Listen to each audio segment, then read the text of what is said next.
It's witchcraft.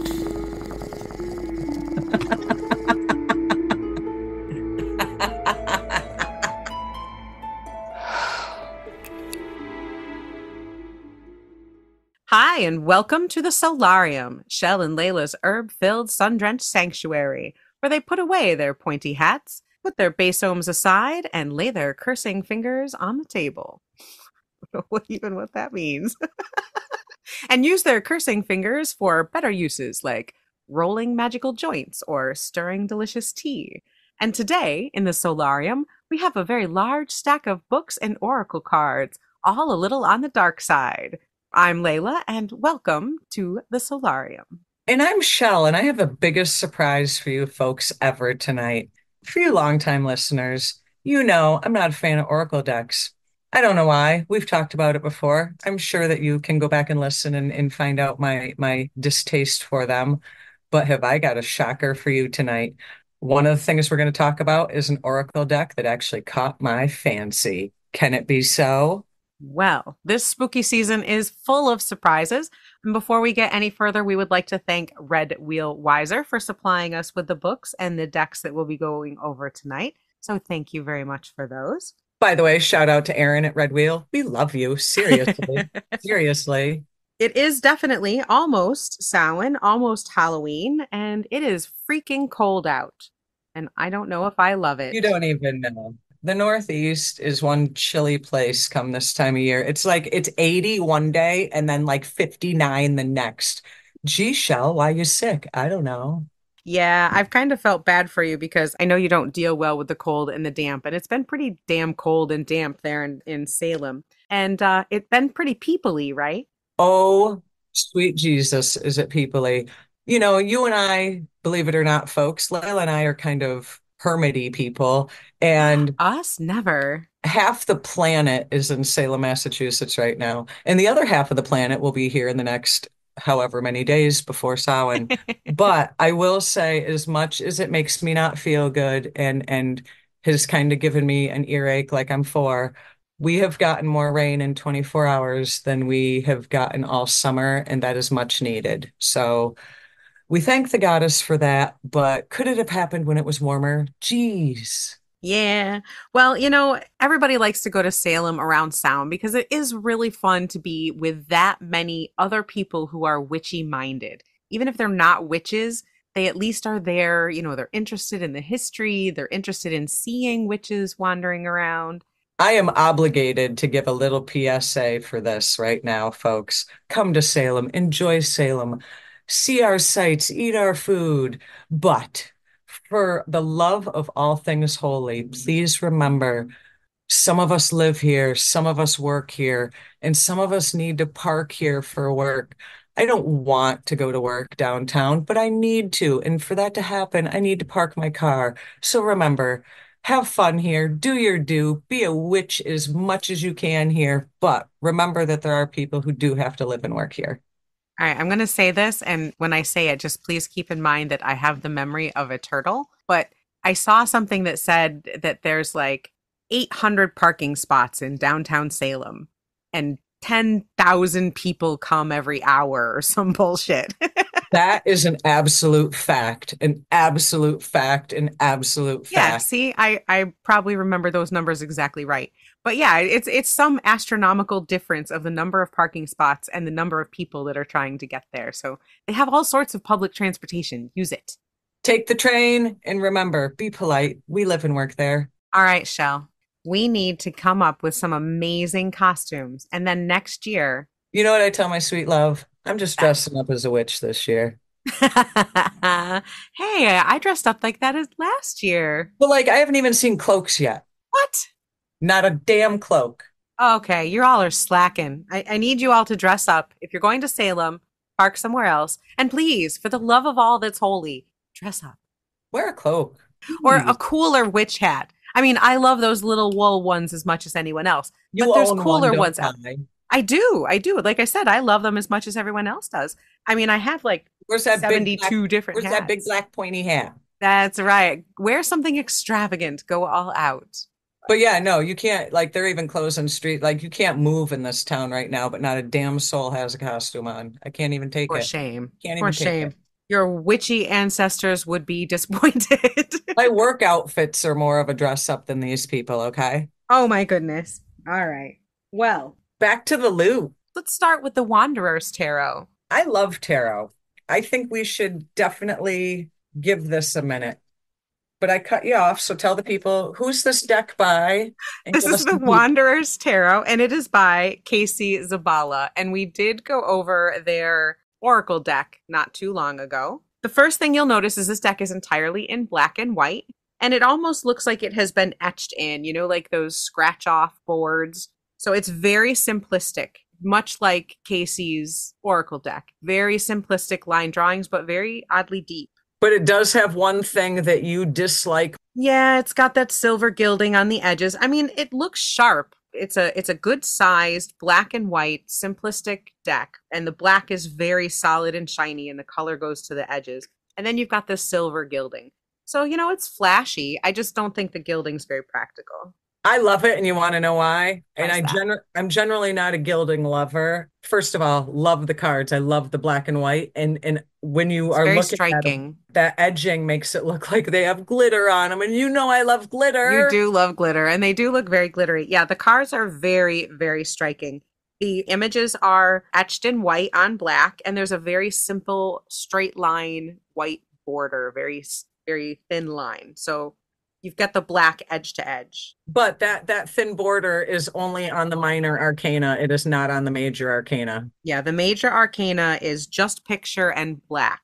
And they're very pretty and as simple as they are, much like Casey Zabala's Oracle cards, these come across as very simplistic on first look, but there's a lot of meaning and depth, especially in the major arcana.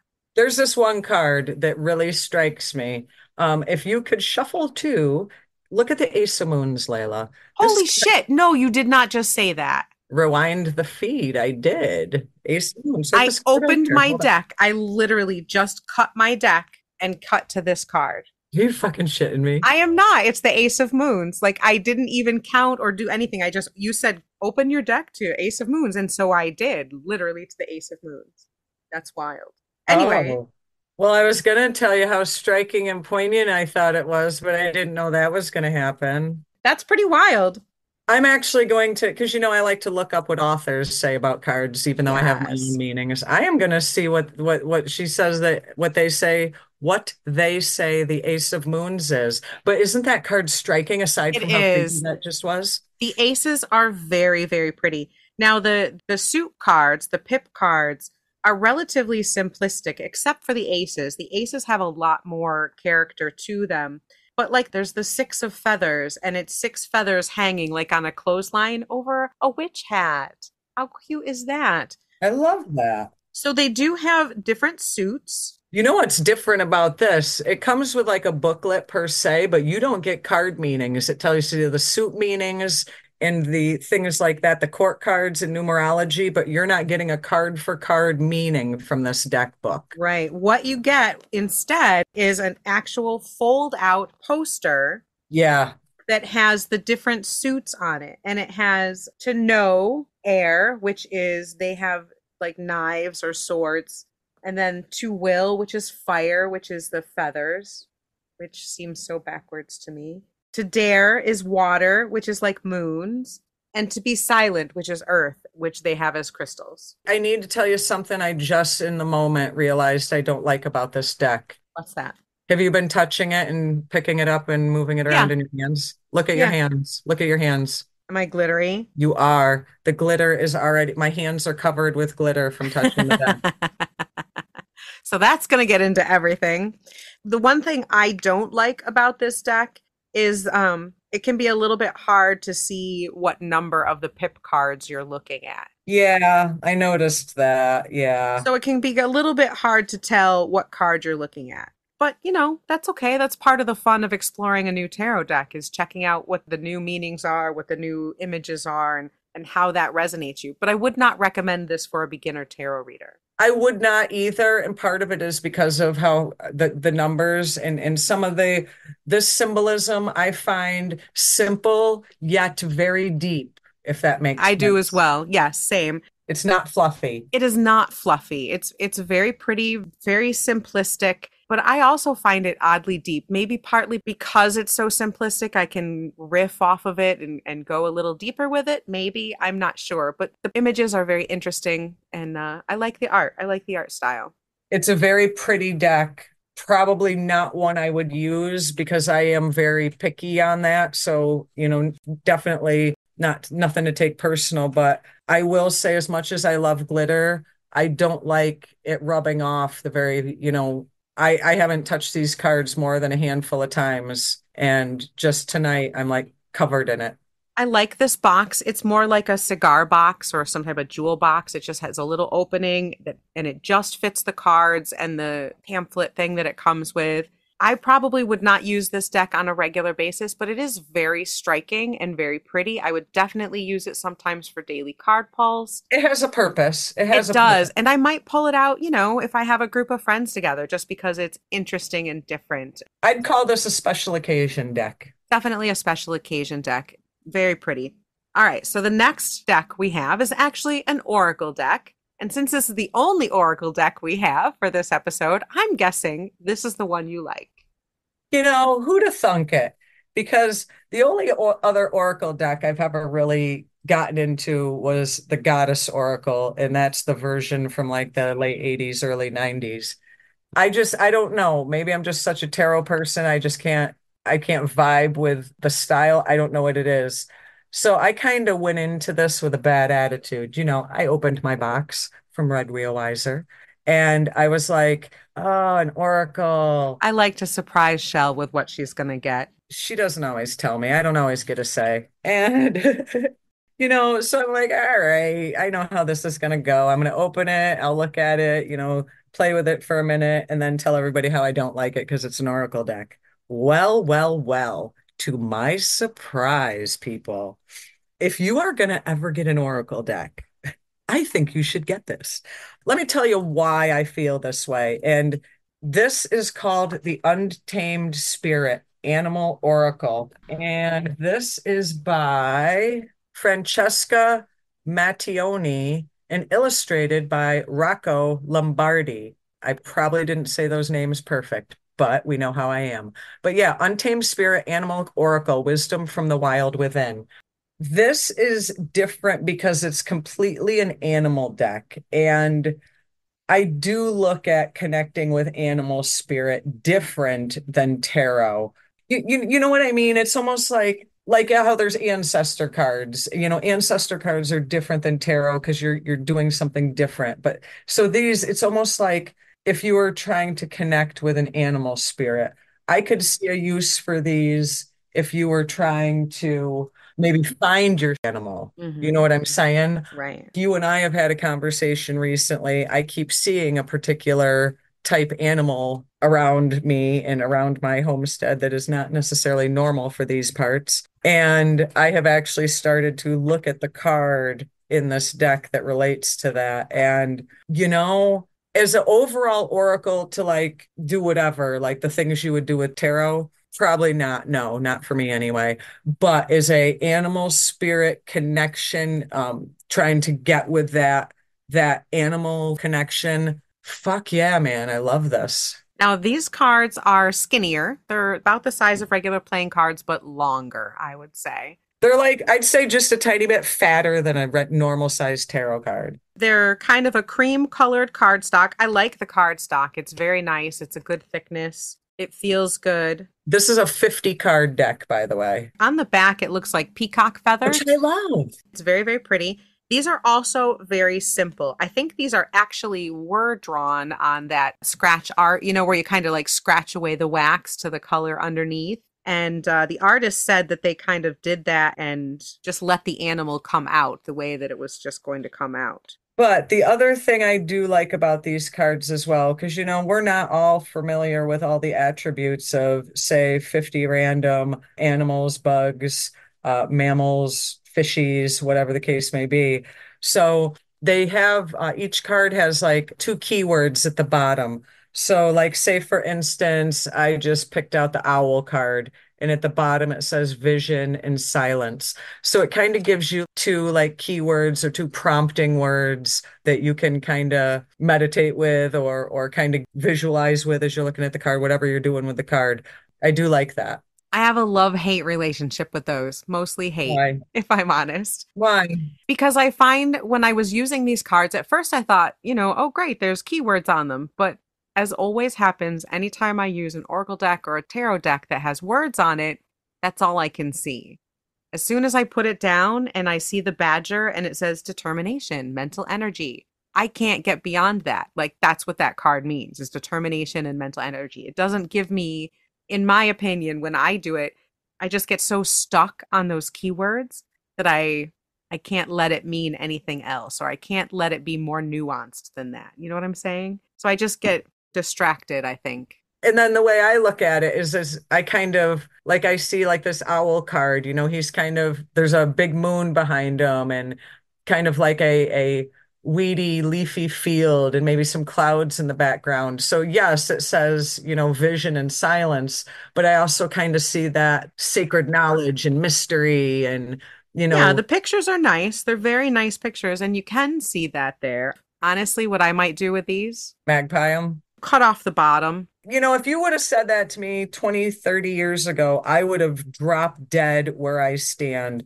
But nowadays, I've matured and grown a little bit, and I can see, I can see, that could work. And you could square off the card. You could do Yeah. across the black line, kind of make it a hmm smaller card. If that works for you, rock on. Yeah, and these cards, they have the picture in the center. It's very framed by the cream color of the card, and like the title and the keywords are bars of that background cream color. So you get a very big border on the picture. Layla's gonna cut off. Yeah, I like edge to edge. I like edge to edge pictures. I really do. And I don't love the keywords. I do love this deck though.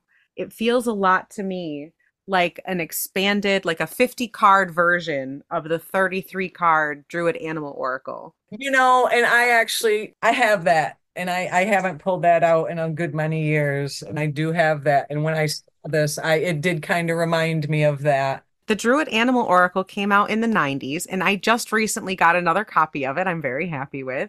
But when you and I were kind of coming up as witches, one of the things I think we both learned was reverence for nature and reverence for animals and, our brothers and sister animals and how their essences can work with us. And so being good to nature, being kind to animals, and feeling that symbiosis was a big part of our magic. You sometimes might even call in aspects of animals for the different quarters. So I think being close to that is something that we learned as we came up as witches. So that might partly be why that resonates with us. That could be. And I think what I like about this is it kind of exposes me to maybe ones that I, for whatever reason, here, there, everywhere, didn't want to, was too scared to maybe work with or broach back then. For example, if you would have told me 20 years ago to reach out to, some spider spirit, I would have probably died of fright. Whereas, Right. Now, I see that the benefits and the uses of that relationship, and how we can benefit them and they can benefit us with a good relationship. It isn't all they're biting me and eating me in my sleep. Yeah, this has anacondas, but it also has fireflies. You're going to get a Right. little bit of everything. So for me, I would look at it more, not so much oracle-ish, like your true definition of an oracle, but more of like an animal spirit type deck. Yeah, if you're going to kind of look for guidance from that direction. And I love the book that comes with it. This is a fat little real It little is. book. Like unfortunately though, at my age, this is a get out your readers, friends. It's small print, but yeah, I was impressed. And I love this box, by the way. It's the kind of box that like slides out, like the bottom slides out of it. I like it. But it also comes in like a regular playing card deck box. It's Like like it's a there's a box box inside a inside a box. box. But this book is great, and I know Shell loves it when there's pictures in the book, and this is a big picture of each card next to the meaning, which is And I really love nice. the picture on the cover of the book of the stag. That is a fabulous photo. Like the photos on this deck and in the book are just fabulous. Like this was a very well illustrated book, by the way, or deck and book, by the way. Yeah, it's very pretty. It's very, again, kind of simple because it's just that cream and black kind of scratch off look. Right. But they're such pretty pictures and such well done animals. I liked it. I liked it a I lot. liked it. I liked it. And I actually, believe it or not, folks, I hope you're all sitting down. I will actually use this. You heard it here first. Yeah, I was surprised. And when I surprise myself, it's crazy. Untamed Spirit Animal Oracle, Wisdom from the Wild Within. Nice tagline. I know, right? But now let's switch gears. We got a bunch of books, We and do. I was super happy because the topic of these books has been something that I have been so immersed in for 30 years, and I'm so glad the world is too. And that is the goddess Hecate. Our beloved Hekate. So we got books, 4 different books, all featuring, one of them I didn't realize was going to feature Hekate, and then it kind of did. We got 3 books, Entering Hecate's Cave and Entering Hecate's Garden, both by the same author, Cyndi Brannen. We got Hecate, Goddess of Witches by Courtney Weber. And then the one that I wasn't 100% sure what it was about, Year of the Dark Goddess, A Journey of Ritual, Renewal, and Rebirth by Lara Vesta. So let's start with Entering Hecate's Cave. So the full title is Entering Hecate's Cave, The Journey Through Darkness to Wholeness by Cyndi Brannen. Cyndi Brannen is also the author of Keeping Her Keys, which is another book about Hecate. I had a hard time with this book, and I'm not gonna lie. I know that a lot of folks out there either haven't heard of Hecate or if it just recently, I feel like she's kind of the craze and the fad all over the old Facebook and the TikTok. But this was hard for me because it's not what I know, and it's not it's not the Hecate I've known for a long time. And it was hard for me. And I Okay, before we go any further, let me just say that Cyndi Brannen is one of those authors that I think people really either very much like or very much don't like. And I think it's due to a particular style that she has of writing about Hecate. It comes from a very psychological lens, and it comes from a very personal lens. She has a lot of what's commonly called UPGs, unverified personal gnosis. And that's basically when you have a knowing or a feeling about a deity or about a spell, or maybe you have an ecstatic experience where you literally feel like the deity has spoken to you, but no one else has seen it or heard it and you can't prove it. That's an unverified personal gnosis. So there's a lot of that in there. which I get and I understand and I fully respect. All I'm saying is that my personal unverified gnosis with Hecate is completely different. Yes. And yes, absolutely. And that's part of that. Like I said, that's part of the problem with Cyndi Brannen. And I can honestly say the same thing about Entering Hecate's Garden. I see your point. It's just not the Hecate I've known for a very long time, a very long time. That was my point, though. Yeah.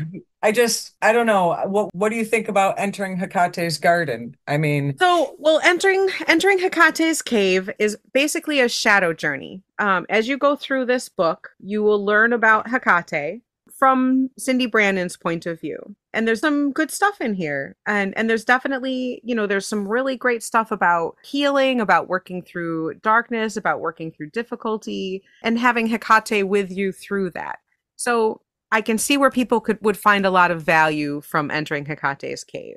and I feel like Entering Hecate's Garden is kind of the same type of thing, but from more of a plant witch perspective. Yeah, this almost seems like something that Amy Blackthorne, might have helped write or whatever, because it has a lot of properties and correspondences of plants and it has formulas and How about this? This may be a more fair assessment. I would have been less salty about these two books had they been books about the content that they are and you didn't say Hecate in them.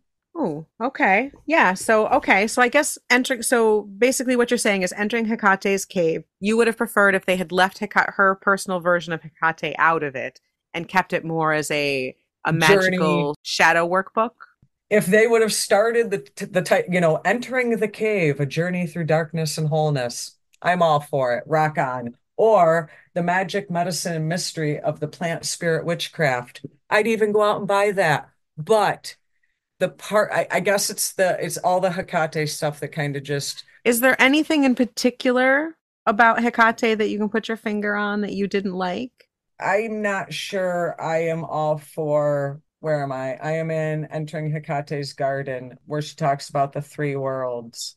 It's like she goes on these seven sacred forces and, Yeah, there's a mapping, little bit of woo in there. There's a little bit of new agey speak. mapping planetary energy. And the Hecate I know would bitch slap her for even putting that in the same sentence as her name. But that's the Hecate I know. That's all I'm saying. You said it right. A lot of woo woo, a lot of fluffy bunny. Hecate's not fluffy bunny, people. Hecate is not. And entering Hecate's cave isn't really either. There is a lot of new age speak and a lot of new age ideas, which I think is what kind of turned me off. But there was also, I kind of liked entering Hecate's cave, as a shadow thing, working with Hecate. It's not awful. I didn't hate it. Like I said, I would be more on board if it was about shadow work and that journey and she left Hecate out of it. That's all I'm saying. And I guess what I'm saying about entering Hecate's garden is it was okay. It's all right, but there's better books about Hecate out there and there's better books about herb magic out there. I wouldn't necessarily have purchased this one unless I was a Cyndi Brannen fan and Right. really wanted that slightly Hecate-esque herbal book. In that perspective, yeah. Yeah. So again, not a bad book. Yeah, as a devout follower of Hecate for many decades, I say meh. So they were all right. I think if you don't have any other herb books and you really like Cyndi Brannen and are into Hecate, entering Hecate's garden is a good place to start to give you some ideas of herbal correspondences, spells that you can do with different herbs. But there's better herb books out there. So it's all right. Two brooms. As far as like a psychological workbook working through shadows, it's not bad. I mean, it's not bad. There's Just leave better the shadow Hecate, workbooks just out leave there. the Hecate stuff out of it. Am I being too critical? Maybe a tiny bit, but I think, that's the Hecate in you. And here we are.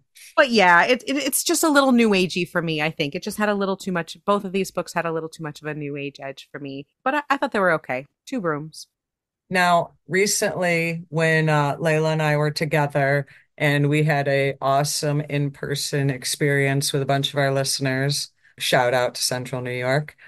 I had a wonderful conversation with one of our listeners. So, Silvio, if you are out there listening to this, you need to listen to what Layla and I say about these next two books, okay? So, Silvio, first of all, we love you. And second of all, listen, because these two books, my friend. So, Layla, what are our next two books?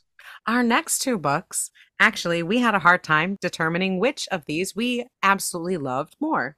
We have Year of the Dark Goddess, A Journey of Ritual, Renewal, and Rebirth by Lara Vesta. We also have Hecate, Goddess of Witches by Courtney Weber. Love these two books. So which would you like to start with, Shell, since you were so disappointed in the first two? All right. Let's start with Hecate, Goddess of Witches by Courtney Absolutely. Weber. I love this book. This, history, some of the good mythology, like I liked this. I liked this. Solid book, very solid book on the history and rights of Hecate. Gives you so much information. It explores so much about our beloved Queen of the Witches. And it talks about working with Hecate and ancestors, working with the dead. It talks about the crossroads, why you would want to go to the crossroads. It gives you really good information about Hecate's lore and background. But she also kind of tells she gives you, and I can go either way sometimes on this. She goes over some of the best practices and ethics. Be a good person, be a good human, but remember who you're dealing with. Hecate is not all love and sunshine. And when you're working with her, you are working through some deep, dark, serious shit. And I think this is a good, solid book, but keep your ethical opinions to yourself because not everybody is Wiccan, not everybody believes in the rule of three, and you want to do you, do you. So that was my only criticism of it was the part about her ethics and best practices. So definitely a very solid book. It has some great spells in the back to work with Hekate. But I really very much enjoyed the idea of even though you're talking about the ethics portion, she does touch on the fact that Hekate is a dark goddess. She does not try to sugarcoat her in any No, way, no, shape, she or doesn't. form. Yeah, no, no, not at all, which I love. I feel this is a more accurate what you're dealing with when you're working with Hecate. Like this one right here really struck me. It's Hecate's Rites of the Dead. I was like, yeah, Yeah. yes. No fluffy bunny. This is what you're dealing with. This is the Hecate I have known and loved. And yeah, I liked I this a I lot. was going to touch on that as well because those sections really are what struck out to me as well because Hecate is that intermediary. We've talked about her before. She's the ride or die bestie who goes down into the underworld. She's very familiar with that underworld and going in and out of it, taking Persephone and guiding and guarding her as she goes from one space to the other through that liminal period when she goes from the underworld back up and vice versa. So she is a conduit to the dead. She's that doorway, that gateway, that gatekeeper. And I loved all the information that Courtney Weber put in here about Hecate and the dead. And So a really good book. some of the rituals and the spells like this one, a spell to open the symbolic door, a spell to close the door. Bravo. And it was fast. I read through this so fast. I wanted more. I mean, there's so much information, but it's a good read and it's a quick read. Her style of writing makes it like not a chore. I mean, what are we talking here? About 200 pages. I mean, My only negative thing here would be that it was too short. I wanted more because it was easy to read and it seemed like there was a lot of information, but it just went by very quickly. Courtney Weber, if you're out there, we need a part two, woman. We need a part two. So, next book. This This one. one, Silvio, you better be listening to this one. this book, Year of the Dark Goddess, A Journey of Ritual, Renewal, and Rebirth. I've said this title like 50 times. Anyway, Lara Vesta wrote this book. This is like an actual year-long plus practice. This is a practice. Let me start off by saying that even after all of my decades of work and closeness with Hecate, this book makes me want to do this Year of the Dark Goddess. No I shit. know. I read it too, and I'm like, I'm so gonna do that. I'm so glad we got this before December because okay. So what we're talking about here is this book. It says on the back, a guided journey of empowerment and healing. Year of the Dark Goddess offers practical tools, including embodied rituals, writing prompts, seasonal self-care practices, and community creation. It is basically a step-by-step, year-long, starting at Yule journey of shadow work, of working with the Dark Goddess, working with yourself, working with Hecate. But you know what? I was hoping you'd read this line off the back and you didn't. Um, I this is left it one for thing you. that caught me. Year of the Dark Goddess provides an anchor and a roadmap for navigating the disorientation of life transformations and offers resources for embracing change as initiations that strengthen us and make clear our purpose and power. Bravo to this person. Lara Vesta, this is fantastic. And it's got awesome illustrations in the beginning that I thought were super helpful to the point where I bookmarked them. There's one here, the Dark Goddess Wheel of the Year, which I actually ended up drawing in my Book of Shadows. And then on the very next page, Cycle of Ritual. I don't know, maybe it's just because I think in a similar fashion as the author, so it was easy for me. Again, this book, I made quick work of this book, but this is the type of book you don't really read, or you read through it once and then you And use then it a you work second through time as a it. workbook. And you Yeah. know that lately that's been my thing. I love books that are like workbooks. And this is one of those. It's not just a book you read, you then go back a second time and make it a workbook. Love Yes, it has practices, it has meditations, it has daily self-care practices that you can do. It has so much, and I'm very much looking forward to getting deep into this. it has little stories about deity and folklore throughout that relates to the different things that you're working on. And like Chelle said, this is a book you read through and then You it's going work to take you a through. long time to work through. Yeah. And I'm looking forward to doing the work. And the one thing I liked about this, and I was thinking about this as I was reading through it, is you could technically take a lot of that and insert any goddess, really, Yeah, absolutely. or any goddess that's of the dealing with the darker side of life.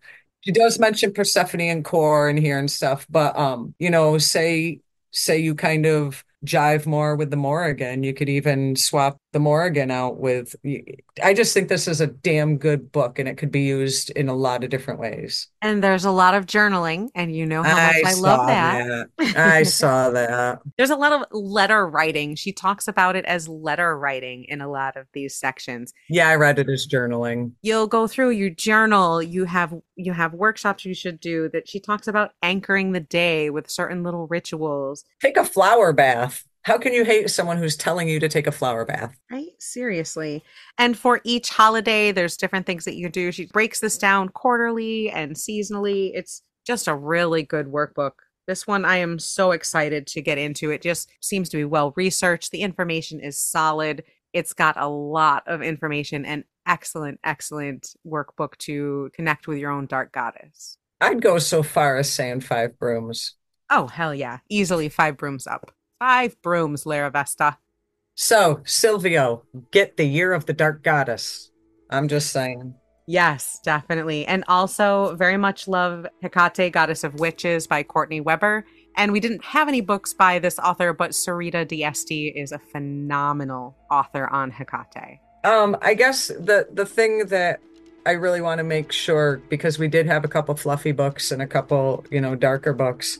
If you get called by Hecate, if she reaches out to you, or if you think you're going to go on a journey to reach out to her, know what you're getting into. I've warned you.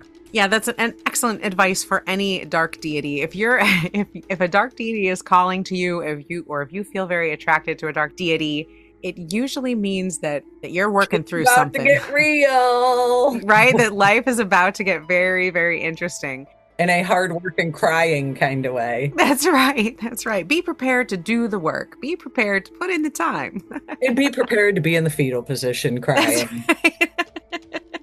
But when you come out the other side, you'll be stronger. It'll be so great after. It'll be so much better. Yeah, what is that they say? After you break a bone, it's much stronger where it broke. Is that how Hecate is? You've seen Hecate put me through the ringer, okay? I have. And look where I'm at. I'm better and every time it's happened, I've gotten better each time. Better and better each time. So thank you again to Red Wheel Weiser for these books. And we love you. We do love you. And all hail Hecate, Year of the Dark Goddess, here we come. See you at the crossroads. Keep it witchy.